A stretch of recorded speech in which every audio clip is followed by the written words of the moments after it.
Hi, this is Jason Kelly with Northwest Technology. Today we're going to look at how to change out your account for Outlook on a Windows desktop if you've recently changed mail systems. Perfect example, and the most common one these days, is if your organization has gone from a premise, on-site or hosted Exchange server or Gmail account or GoDaddy to an Office 365 deployment with your mail hosted by Microsoft.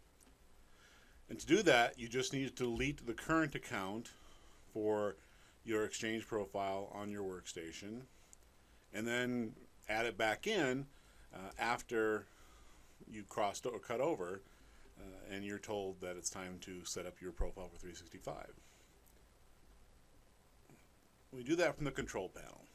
So depending on what operating system you're on, if it's 8 or 10, you can right click on the little window down there and you can go to control panel.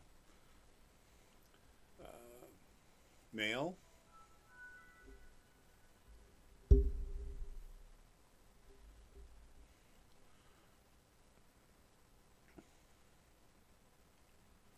Show profiles. And you can remove this.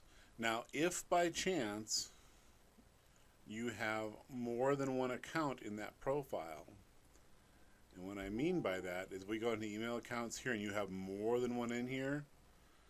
So if you have your Exchange account and you have a couple, like a POP account or an SMTP or an IMAP account in here, you'll want to contact your IT representative and have them help you through this transition. But if you just have the one, then we're going into profiles. We're going to remove this profile. We're going to say yes and OK. And then we're just going to go open Outlook again. It's going to ask you to create a new profile. We're just going to call it Outlook again. And then it should go through and just auto-discover. It should know who you are.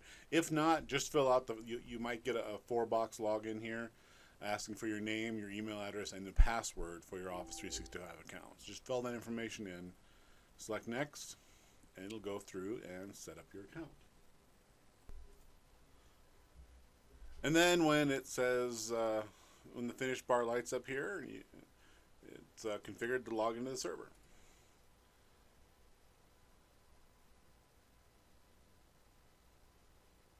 And you see where it says preparing Outlook for the first use.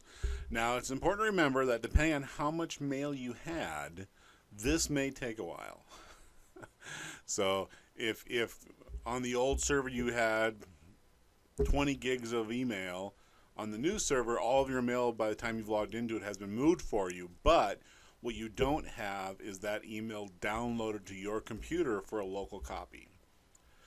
Microsoft Outlook, unless you're using this through Citrix or a terminal service, or you're on your mobile phone or a device that's not configured to have an offline cache, you're now setting up a brand new local storage on this, and that's what you see this is doing right now. Is it's building this mailbox, and now when it first opens up, I'll have no email, but immediately it will start downloading all of my mail. And like I said, depending on the speed of your internet connection, the speed of your computer, and how much mail you have, this really could take anywhere between an hour and 2 days. But all your new email will start showing up in the box, and all your old email will start to flow down.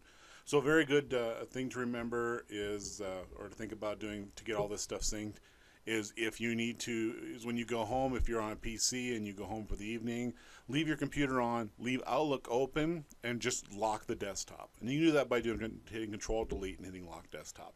And just let it sync in the background. If you're on a laptop, same thing. If you take it home with you, leave it on overnight, just lock the screen, leave Outlook open. So the more Outlook open, the faster this is going to be caught up.